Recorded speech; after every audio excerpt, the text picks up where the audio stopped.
Made in Abyss 2. Descender es la única forma de recordar quién. Lo que el alma no puede ver en la luz, lo encuentra en la oscuridad. Hay series que entretienen y hay series que te obligan a mirarte por dentro. Made in Abyss pertenece a la segunda. En la primera parte de este recorrido, el abismo parecía como una promesa, un llamado, un misterio, una herida abierta bajo la tierra. Todavía había asombro, curiosidad, incluso cierta inocencia en la forma de mirar. Pero en esta segunda temporada esa inocencia ya no protege nada. Aquí el descenso ya no es una metáfora, se vuelve carne, se vuelve perdido. El abismo deja de ser un paisaje para convertirse en una experiencia interior. Y lo que emerge no son respuestas, son preguntas que duelen. ¿Qué parte debe romperse para que algo más verdadero nazca? ¿Cuánto puede contener el alma antes de que el peso se vuelva forma? La segunda temporada de Made in Abyss no es cómoda, nunca pretendió serlo. Es el lugar donde lo sagrado y lo monstruoso dejan de estar separados y se fusionan sin pedir permiso. Lo que sigue no es solo un análisis, es lo que el abismo revela cuando ya no queda distancia entre el viajero y aquello que contempla. Desciende con cuidado. 1. El abismo interior, el alma que desciende para recordar quién es. Desde la superficie, la historia parece la de una niña curiosa que busca a su madre en lo desconocido, pero a medida que el descenso avanza, comprendemos que el verdadero viaje no es solamente en busca de su madre, sino hacia el interior de uno mismo. El abismo al que descienden está dentro del pecho, vibrando en los silencios, en los miedos y en las zonas donde la conciencia todavía no se ha atrevido a mirar. Cada descenso es una muerte simbólica, cada ascenso una resurrección. Por eso, las reglas del abismo son tan implacables. Cuanto más intentas subir, más te castiga.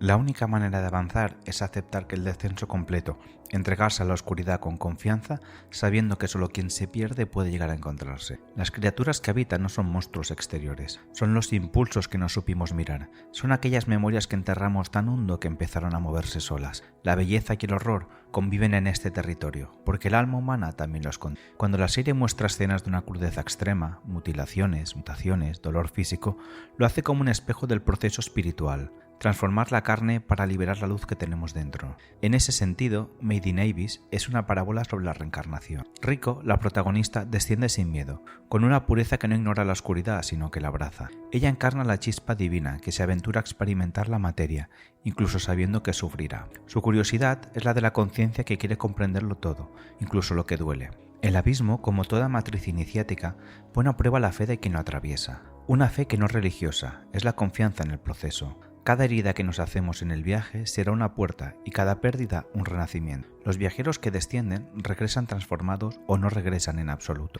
En ambos casos, el abismo los reclama. Y quizás ahí esté su enseñanza más profunda, que no existe conocimiento sin entrega, ni evolución sin sacrificio. En la superficie, el mundo recompensa la ascensión. En el abismo, el alma crece descendiendo. Porque solo cuando tocamos el fondo de nuestra propia oscuridad, descubrimos que la luz nunca nos abandonó. 2. El cuerpo como vehículo, donde el alma aprende a sentir. Si el abismo es una metáfora del alma, el cuerpo es la puerta de entrada. Todo lo que ocurre en Made in Abyss pasa a través de él, el dolor, el éxtasis, la curiosidad, el miedo, la transformación. Nada es puramente mental o espiritual, todo se encarna, y esa encarnación en la serie es brutalmente honesta. Las escenas gore, los fluidos, las heridas, las mutaciones, los olores, incluso los momentos sexualmente ambiguos, nos recuerdan que el alma, para evolucionar, necesita sentir. No puede escapar del cuerpo, lo necesita.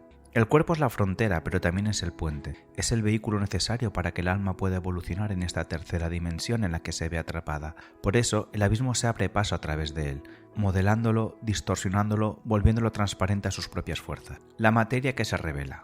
En esta profundidad del abismo, la carne se convierte en lenguaje. La sangre, el pus, las lágrimas, la bilis o la metamorfosis no son gestos gratuitos, son la gramática del descenso. Cada mutación expresa algo que el alma no podría decir con palabras. El autor parece comprender que la conciencia humana nace del conflicto entre el espíritu y la carne. Cuando el alma encarna, acepta las leyes de la biología, del deseo, del hambre, del dolor.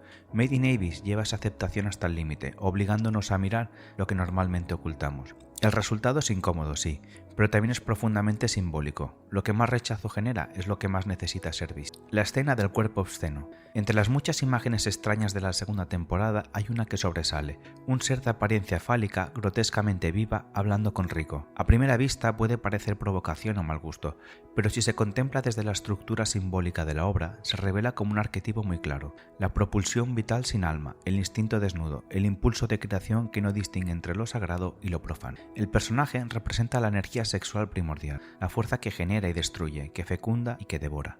Su forma no es un accidente, es una metáfora de esa energía que habita en todo ser vivo, pero que en el abismo, como en el inconsciente, se muestra sin máscaras. Rico, sin embargo, no se escandaliza, no retrocede, lo observa con una serenidad desconcertante, como un niño que aún no ha aprendido la vergüenza. Y en ese contraste está el mensaje más profundo. La inocencia verdadera no es la que ignora la oscuridad, sino la que la contempla sin miedo ni juicio. Esa escena encarna una enseñanza antigua. Lo que no aceptas te domina, lo que integras te libera. Rico, como alma despierta, no huye del instinto, sino que lo reconoce y lo trasciende. La sexualidad como energía de ascenso. En muchas tradiciones alquímicas y místicas, la sexualidad es entendida como energía creadora, no como placer o tabú. Los antiguos sabios sabían que la misma fuerza que impulsa el deseo es la que eleva la conciencia, si se purifica y se canaliza. En Made in Abyss, esa equivalencia se muestra de manera visceral. Cada vez que los personajes se enfrentan al cuerpo, propio o ajeno, están lidiando con el misterio de la vida misma. El autor no representa la sexualidad como algo romántico, sino como una fuerza cósmica, ambivalente, que puede redimir o corromper. Por eso resulta tan inquietante. Es el recordatorio de que lo sagrado y lo instintivo no están separados, solo vibran en distintas frecuencias. La serie nos obliga a mirar esa dualidad con la misma mirada que Rico, sin represión, sin morbo, con asombro. Porque el cuerpo, cuando se comprende desde el alma, se convierte en un templo, no en algo.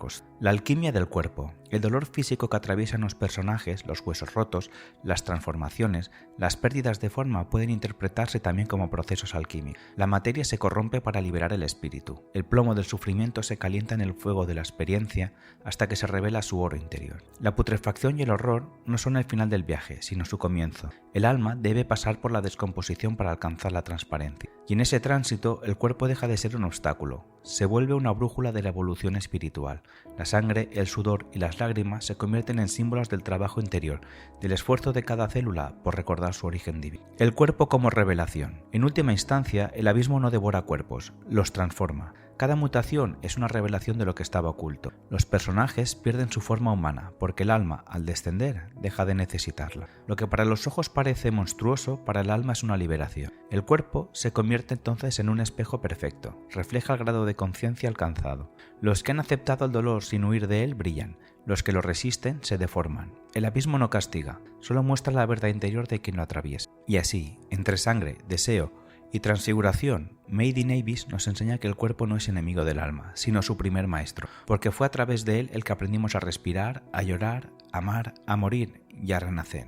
3. El grupo Ganja, los primeros peregrinos del alma. Mucho antes que Rico y sus compañeras descendieran, hubo otro. Los Ganja bajaron al abismo con una convicción casi religiosa. Eran los primeros buscadores del Dorado, ese lugar mítico que intuían como destino y como prueba. En ellos late algo reconocible, el impulso arcaico de la humanidad que anhela la trascendencia sin comprender todavía el precio que implica. Descendieron con fe, sí, pero también con hambre, con esperanza, pero también con ambición. Y esa mezcla en el abismo siempre tiene consecuencias. Querían encontrar el paraíso, tocar lo divino, poseer aquello que intuían sagrado. Pero el abismo no premia ni castiga, simplemente devuelve. Y lo que les devolvió no fue lo que esperaban, sino lo que eran.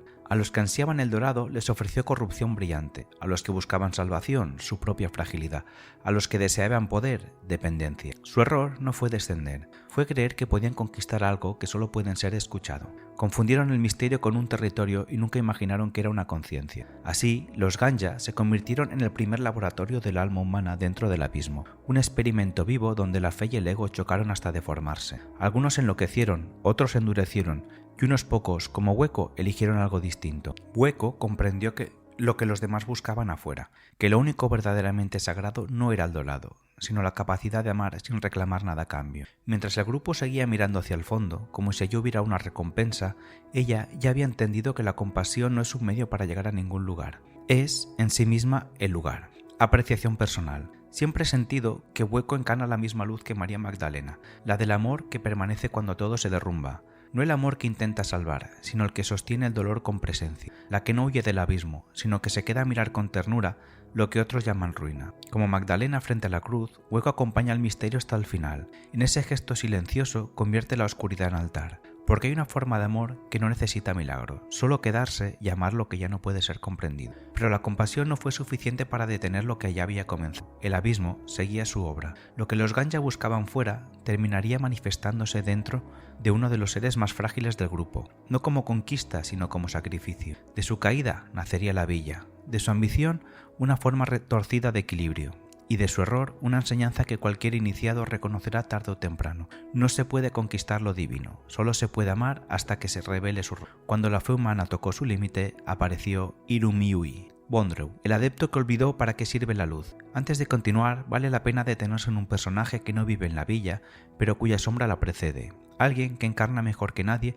lo que ocurre cuando el descenso se convierte en conquista. En toda tradición iniciática existe una figura de advertencia, el que llegó lejos pero llegó solo, el que acumuló poder sin acumular sabiduría, el que confundió el conocimiento con la iluminación y terminó en un templo vacío. Bondreu es esa figura. No es un villano en el sentido convencional, no actúa desde el odio ni desde la crueldad, actúa desde una curiosidad tan absoluta que ha devorado todo lo demás, incluida su capacidad de reconocer el dolor ajeno como real. En ese sentido, es el más perturbador de todos los personajes, no porque sea malo, sino porque es comprensible. Su lógica tiene una coherencia interna que resulta casi imposible rebatir desde dentro de su propio sistema. Desciende, sí, más que nadie, conoce el abismo con una intimidad que pocos alcanzan, pero su descenso no es una entrega, sino una conquista. No baja para transformarse, sino para extraer. Y esa diferencia, aparentemente inocente, los separa abismalmente de todo lo que el abismo verdaderamente enseña. Lo más inquietante de su figura es la relación con los niños que sacrifica.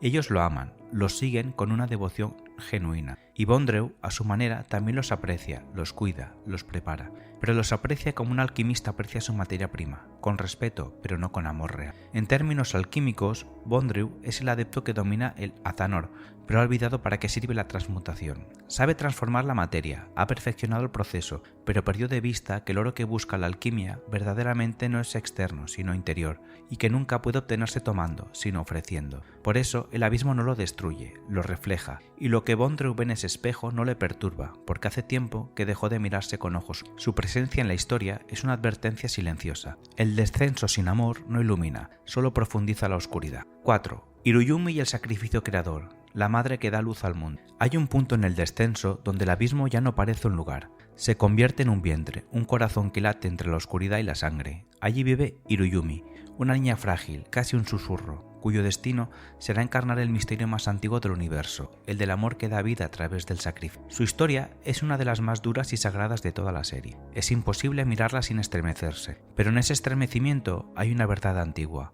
una que los mitos repiten desde el principio de los tiempos. Toda creación implica una pérdida, y toda luz nace de una oscuridad que la precede. La hija que no podía ser madre. Iruyumi pertenece a una tribu que se lanza al abismo buscando esperanza. Su tragedia comienza antes del descenso, no puede tener hijos, y en una sociedad que valora la fertilidad como bendición divina, eso la convierte en inservible. Su deseo de ser madre se convierte en una semilla de transformación. Ese anhelo se mezcla con el poder corruptor del abismo y con la codicia de quienes la acompañan. La convierten en experimento, la someten a reliquias que desatan su cuerpo y su alma, y lo que nace de ahí es monstruoso, pero también es sublime, una maternidad sin forma ilimitada, donde el cuerpo de Iruyumi se abre para acoger toda la vida que los demás ya no pueden sostener. Su dolor se vuelve fecundo, el dolor que da luz. El horror que sigue es casi imposible de soportar. La niña empieza a parir criaturas deformes, reflejos de su propio deseo de dar vida. Cada nacimiento es una pérdida, cada pérdida una creación más profunda, y poco a poco el abismo la transforma. Ya no es humana, ya no es niña, ya no es una sola. Se convierte en un organismo maternal, absoluto, una matriz viviente que alimenta y protege a los habitantes del sexto estrato. A través de ella, el abismo se vuelve compasivo. De su cuerpo surgen refugios, agua, alimento. Su ser entero se consagra a dar, incluso después de haber sido traicionada y destruida. Iruyumi se convierte en el símbolo del alma que ama, incluso cuando ha sido ultrajada, del espíritu que no se apaga, aunque su cuerpo se haya vuelto rutina. La gran madre alquímica. En la tradición espiritual y alquímica existe un arquetipo conocido como la Gran Madre, la que devora y a la vez nutre, la que destruye y da nacimiento. Iruyumi encarna ese principio con una pureza desgarradora. Su cuerpo es el Atanor, el horno alquímico donde la materia se descompone para que el espíritu pueda renacer. La putrefacción de su carne da lugar a un nuevo ecosistema. Su sacrificio engendra la villa donde los Hollow, las almas deformadas por sus propios deseos, encuentran un nuevo equilibrio. Su maternidad no es humana, es cósmica, no pare hijos, pare mundo. Así, el abismo nos revela que la creación no es un acto de poder, sino de entrega. La luz no se impone, se ofrece, la hija de la Madre Eterna. De ese amor ilimitado nacerá su mayor creación, Faputa, la hija destinada a recordar la promesa, el fuego, la venganza y el renacimiento. En ella se concentra todo lo que Iruyumi no puede expresar, la furia, la memoria, la voz, pero todo eso pertenece al siguiente capítulo. 5. La Villa de los Deseos, el espejo donde el alma se reconoce. Cuando los viajeros llegan a la Villa de los Deseos, no lo saben todavía, pero están entrando en el cuerpo de Iruyumi. Todo lo que ven, los refugios, el agua, el alimento, el orden de intercambio, todo nació de su sacrificio. La villa no se construyó sobre su memoria, se construyó dentro de ella, y sus habitantes llevan generaciones viviendo ahí sin saberlo, como quien duerme sin saber que sueña. El abismo ya no es una selva, ahora es un corazón que late, un espacio que respira, que habla, que observa. La villa no está hecha de piedra, sino de deseos cristalizados. Cada uno de sus habitantes es un anhelo vuelto forma, una emoción materializada que ya no puede regresar a la luz. Allí, el alma humana se desnuda por completo. Porque lo que el abismo no logró arrancar con su dolor, lo revela el deseo con su dulzura, el deseo que da forma. Los Hollow son la manifestación visible de lo invisible, personas que ofrecieron su deseo más profundo a una reliquia y fueron moldeadas por él. Uno deseaba belleza, otro compañía, otro consuelo, otro poder, deseos reconocibles, humanos, casi tiernos en su simplicidad. Y el abismo, que nunca juzga, les concedió exactamente lo que pedían.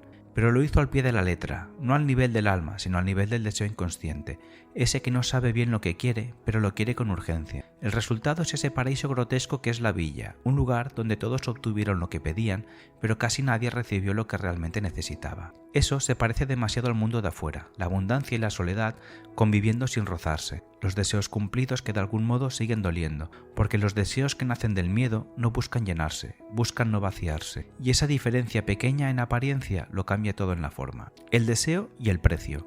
La villa funciona bajo una ley que sus habitantes asumen como natural, casi sagrada. Todo tiene un precio. No hay posesión sin entrega, ni gozo sin pérdida.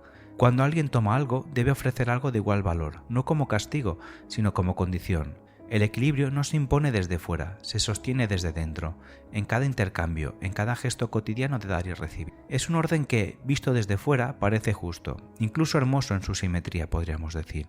Pero hay algo en ese orden que no dice en voz alta, que está construido sobre una deuda que nadie recuerda haber contraído. Cada intercambio en la villa es un eco inconsciente del acto primero de Iruyumi. Ella dio su cuerpo sin pedir nada, ofreció su forma, su humanidad y su vida, no como transacción, sino como amor absoluto. Y los que habitan la villa repiten ese gesto a escala menor, en cada trueque, en cada renuncia cotidiana, sin saber que están viviendo dentro de su sacrificio, sin saber que la tierra que pisan es ella. Por eso, el equilibrio de la villa es frágil, aunque parezca estable. No es un orden nacido de la comprensión, sino de la repetición. Sus habitantes honran la ley sin conocer su origen, como quien reza una oración en un idioma que olvidó hace mucho. El gesto permanece, el sentido se perdió. La villa vive dentro de la matriz de Iruyumi, como un útero donde el alma humana intenta reinventarse sin terminar de nacer del todo. Cálida, sostenida, protegida, pero también cerrada. Y lo que nace en un útero, tarde o temprano necesita salir, aunque la salida duela, aunque llegue en forma de fuego.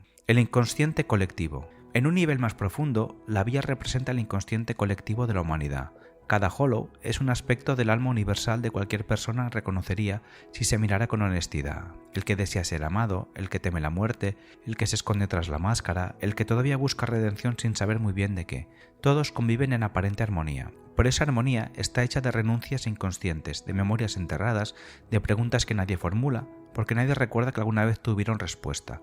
Nadie puede crecer ahí porque nadie recuerda su origen. Y entonces llega Faputa. Su fuego no es liberación ni misericordia, es una deuda que vence. Los Hollow no la reciben como castigo, porque no se reconocen como culpables, y esa es precisamente la tragedia.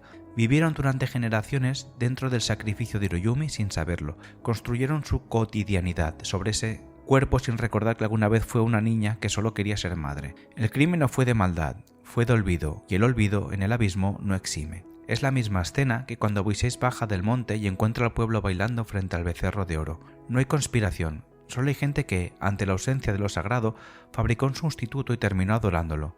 La ira que sigue no es venganza calculada, es la colisión entre lo que se prometió y lo que se hizo con esa promesa. Faputa es esa colisión. Llega consumida por una obsesión que no deja espacio para matices, que convierte a los Hollows en símbolos antes que en personas. En ese punto, la ira injusta y la ira ciega son indistinguibles. Pero el castigo, cuando se vuelve demasiado real, cuando el sufrimiento concreto de criaturas concretas se hace imposible de ignorar, algo quiebra en ella, y Faputa los defiende. Ese giro no invalida su furia, la completa, porque lo que aprendió no es que estaba equivocada en su dolor, sino que el dolor no la hacía ver con más claridad. La ira legítima también puede cegar, y reconocer eso en medio del fuego es quizá el acto más humano de toda la villa. El regulador del deseo, la ley del equilibrio. En la villa la vida parece tranquila. Sus habitantes, deformes pero amables, viven bajo la ley del intercambio. Todo tiene un precio. Nada se da ni se toma sin compensación. Y sin embargo, incluso en ese orden, el amor puede desbordarse. Uno de los habitantes, una criatura de gran tamaño y de corazón inocente, llamado Ma, siente curiosidad por Meinia, el pequeño ser que acompaña siempre a Rico. En su deseo de acercarse la toma entre sus brazos con ternura, pero su fuerza, ajena a su intención, se vuelve daño. El abrazo se convierte en tragedia, el gesto de amor en error, y el abismo responde. Del suelo surge una sustancia negra, amorfa, palpitante, el regulador del deseo. No tiene rostro, ni juicio, ni emoción. Se adhiere a Ma y comienza a devorarlo lentamente, como si la villa misma cobrara vida para restaurar lo que se rompió. Rico grita, intenta detenerlo, pero la ley no distingue entre amor y maldad, solo percibe el desequilibrio y actúa. Ma no es un villano, es la inocencia que todavía no conoce su propia fuerza, y eso en el abismo no es atenuante, es simplemente la condición del que aún no ha aprendido. Cada acto tiene un eco, y el eco no pregunta por las intenciones. El espejo interior. La villa de los deseos no es un lugar donde el viajero se quede, es un lugar donde el viajero se reconoce. Rico, Rek y Nanachi han visto aquí todo lo que el ser humano hace cuando el deseo toma el mando, se deforma, se aferra, construye paraísos que también son prisiones. Han visto el fuego de Faputa y lo que queda después, han visto la ley del intercambio, funcionar sin piedad ni malicia. Y en todo eso, sin que nadie lo haya dicho, algo ha empezado a moverse en ellos. No lo comprenden todavía, no tienen palabras para ello, pero el abismo ha plantado algo, y las semillas, en la oscuridad, no piden permiso para generar. Conclusión, después del fondo, el descenso ha terminado. El alma ha atravesado la oscuridad, ha visto su sombra y ha sentido el peso de sus propios deseos. Ha contemplado el sacrificio de Iruyumi, la frialdad lúcida de Brondeo, la furia ciega de Faputa, la inocencia rota de Ma. Ha entendido que el abismo no castiga ni premia, solo devuelve. Pero tocar fondo no es el final, es el momento en que por fin no queda nada que perder, y esa ausencia, paradójicamente, es la primera forma de libertad.